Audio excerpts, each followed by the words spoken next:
La défense européenne est-elle un mythe ? Plusieurs dossiers soulignent en tout cas l'absence criante d'une politique commune en la matière. Parmi ces dossiers, bien entendu, on en parle longuement, le conflit en Centrafrique. Avec nous pour en parler, un observateur avisé des questions de défense, Arnaud Danjean. Merci d'être avec nous. Vous êtes député européen, membre du Parti populaire européen et vous faites partie de la commission, la sous-commission sécurité qui fait partie, on le précise, de la commission des affaires étrangères du Parlement européen. Avec nous également Arnaud Danjean, Slimane Zeguidour, que je vous présente, notre éditorialiste qui interviendra un peu plus tard au cours de cet entretien. Alors, peut-être d'abord un mot sur cet accord, ce feu vert tant attendu par certains. L'Europe va donc aider, épauler les militaires français en Centrafrique. Oui, c'est bienvenu. C'est un peu tardif. On aurait pu espérer que ça se fasse plus vite avant, mais c'est toujours bon à prendre. Cela étant, c'est un accord politique sur le principe du déploiement. Le scénario est acté et validé. C'est une étape indispensable, mais il va maintenant falloir mettre des effectifs concrets. Pays par pays, il va falloir savoir préciser qui fait quoi. Et là, ça risque d'être un petit peu plus compliqué. Alors, vous voyez cela comme un soutien, bien entendu, en voie de militaire, donc un soutien militaire, mais il est plus stratégique ou plus financier ? Parce que ce qu'on décrit aussi, c'est dire que... Soutien financier. Là, il y a eu beaucoup d'effets d'annonce au moment du Conseil européen de décembre. François Hollande s'était avancé un peu rapidement en espérant que le déploiement d'une mission européenne ferait en sorte que les coûts français soient moins importants au niveau financier. C'est pas du tout le cas. Ça continue d'être le principe, chacun paye pour son déploiement. Donc là, les Européens qui vont aller participer à une opération européenne en Centrafrique vont payer leur quote-part, j'allais dire. Et il n'y a pas de mutualisation. La mutualisation, c'est 5 à 10% de coûts communs, mais il n'y aura pas de financement de l'opération Sangaris par les Européens. En revanche, il y aura l'envoi de militaires, il y aura l'appui logistique européen, et ça, c'est quand même bienvenu parce que ça permettra d'alléger un petit peu la pression qu'il y a sur le dispositif militaire français, en particulier autour de l'aéroport de Bangui, et ça permettra aux troupes françaises de se consacrer aussi à d'autres tâches, peut-être ailleurs dans le pays, parce qu'on a vu que les troubles survenaient aussi ailleurs qu'à Bangui.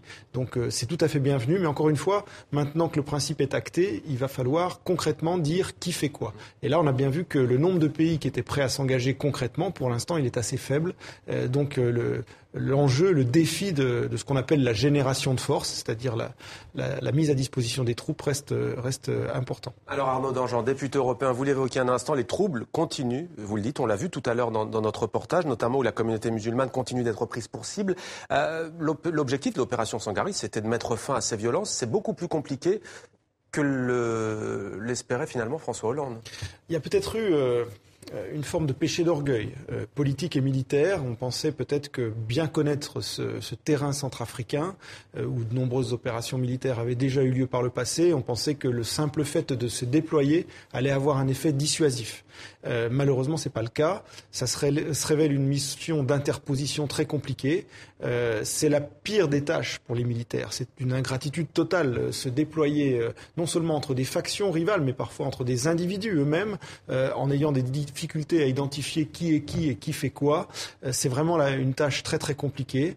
La France a besoin de renforts pour conduire à bien cette mission, des renforts africains bien sûr, qui doivent à terme assumer toute la sécurité en Centrafrique, mais les renforts européens feront du bien. J'aurais pu aussi espérer que des renforts de l'ONU puissent arriver, mais vous savez qu'il n'y a pas d'accord à l'ONU pour déployer une mission de casque bleu en Centrafrique. Alors, Centrafrique, Mali, déjà 2 guerres pour François Hollande depuis son arrivée à l'Élysée. Quel regard portez-vous sur la politique étrangère de la France en la matière ? Néoconservatrice, j'ai envie de dire, non ? Ouais, c'est assez amusant, effectivement, si je peux me permettre l'expression. Il y a une ironie de l'histoire qui fait que François Hollande, parfois, utilise d'ailleurs d'une rhétorique, effectivement, assez néoconservatrice quand il s'est agi d'aller combattre le terrorisme au Mali. Bon. Cela étant, moi, j'ai pas d'état d'âme. Je crois que il faut saluer les initiatives militaires françaises qui ont été prises. Au Mali, c'est un succès militaire. La transition politique est compliquée, tout va pas se régler comme ça. Mais en tout cas, d'un strict point de vue militaire, c'était bienvenu et c'était bien fait. En Centrafrique, je pense que le principe de l'intervention reste légitime. Moi, je l'ai soutenu. Pour autant, je trouve que diplomatiquement, on a peut-être péché par excès de confiance. On a cru qu'on allait pouvoir faire trop de choses tout seul. Ça se révèle plus compliqué. Il faut maintenant bâtir cette coalition européenne. On aurait peut-être pu y penser un peu avant. C'est le reproche que je fais. La défense européenne, c'est donc, si l'on peut dire, votre dada. La France, le Royaume-Uni, On a le sentiment que ce sont finalement les deux seuls pays qui ont une capacité de projection, d'intervention en dehors des frontières du continent. François Hollande, semble-t-il, le président français, veut se tourner vers l'Allemagne. Comment jugez-vous cette orientation ? C'est très compliqué parce que, vous l'avez rappelé, les pays qui ont une vraie puissance militaire assumée, c'est la France et le Royaume-Uni. Le problème avec le Royaume-Uni, c'est que il y a une hostilité à tout ce qui se fait sous bannière européenne. On l'a vu même sur cette opération centrafricaine.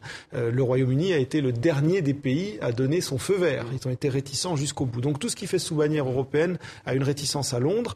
L'alliance avec l'Allemagne, elle est motrice, elle est évidemment importante dans ce domaine comme dans d'autres, mais elle est compliquée parce que les Allemands ont des contraintes constitutionnelles de par leur histoire qui sont extrêmement fortes. Et donc, là où les Français sont très interventionnistes, les Allemands sont plus réticents.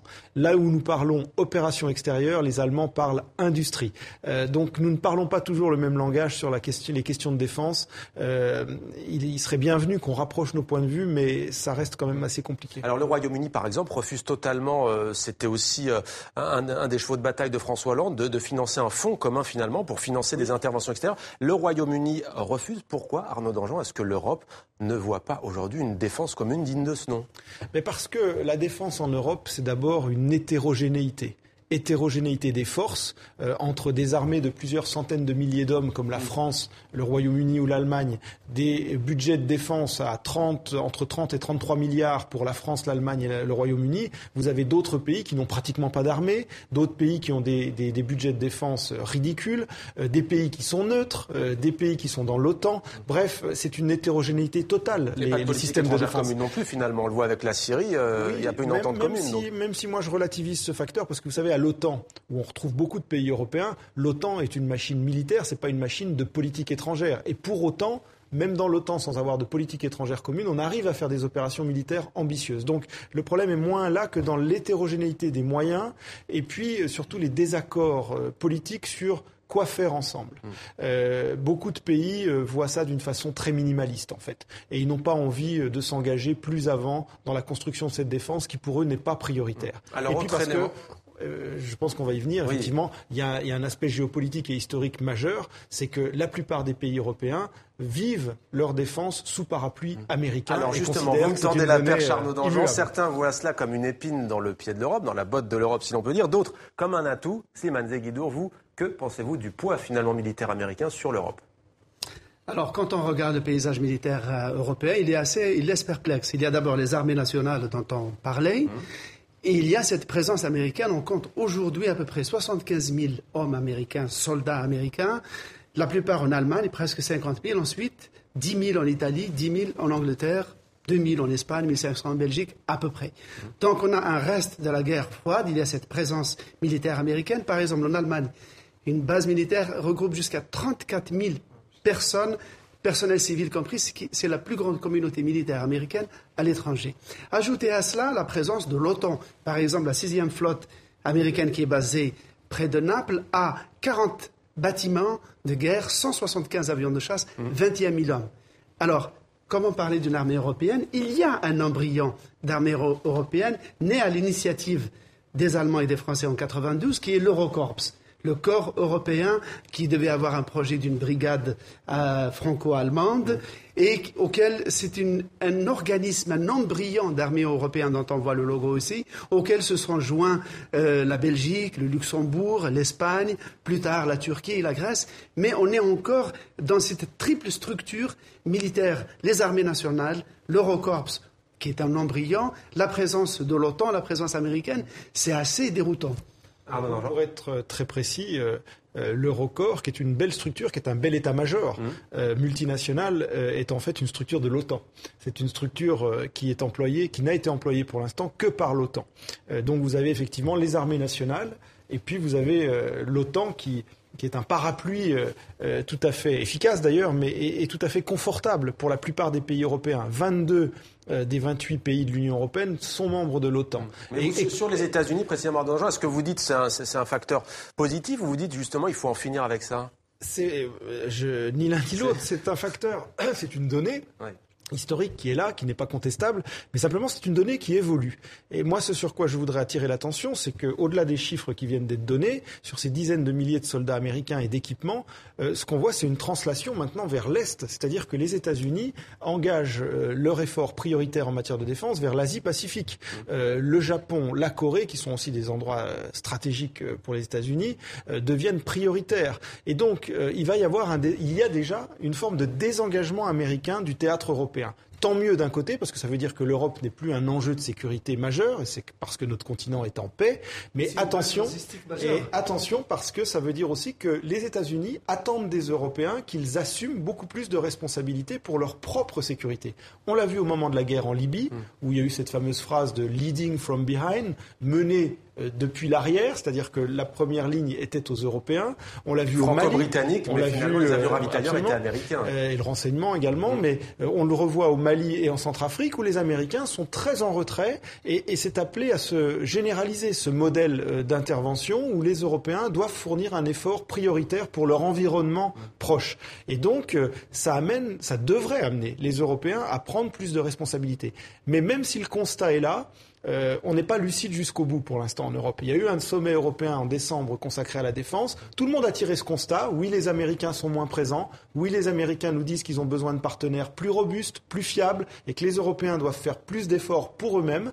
Mais malheureusement, on ne va pas jusqu'au bout de la logique. On continue d'avoir des budgets de défense en baisse un peu partout en Europe. On continue d'avoir une grande hétérogénéité politique et militaire. Et on a du mal à coordonner nos efforts pour faire plus en commun. C'est une œuvre de très longue haleine. C'est quoi, c'est l'obsession du rideau de fer, ça qui se perpétue ou... Vous savez, on a des visions géopolitiques un peu différentes. Il ne faut pas se le cacher, c'est le fruit de l'histoire et de la géographie. Quand vous êtes aujourd'hui balte ou polonais, c'est vrai que votre première priorité stratégique, c'est de regarder ce qui se passe du côté de la Russie, de l'Ukraine, de la Biélorussie. Quand vous êtes évidemment français, vous avez un tropisme plus marqué pour la rive sud de la Méditerranée. L'enjeu européen, c'est d'arriver à faire cohabiter ces différentes visions, qui sont toutes légitimes, mais simplement peut-être d'établir des priorités en matière de sécurité. Très vite, question de politique intérieure. Arnaud Danjean, vous ne vous y attendez peut-être pas. Vous briguez la tête de liste aux européennes pour la région Grand Est. Finalement, c'est Nadine Morano qui conduira cette liste. Comment ça se passe avec elle ? Pour être très franc avec vous, j'ai pas brigué la tête de liste.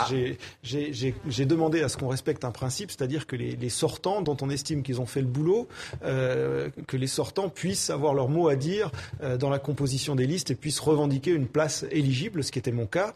Je serai vraisemblablement, je ne veux pas préjuger de ce qui sera décidé demain à l'UMP, je serai vraisemblablement deuxième sur la liste du Grand Est qui sera conduite par Nadine Morano.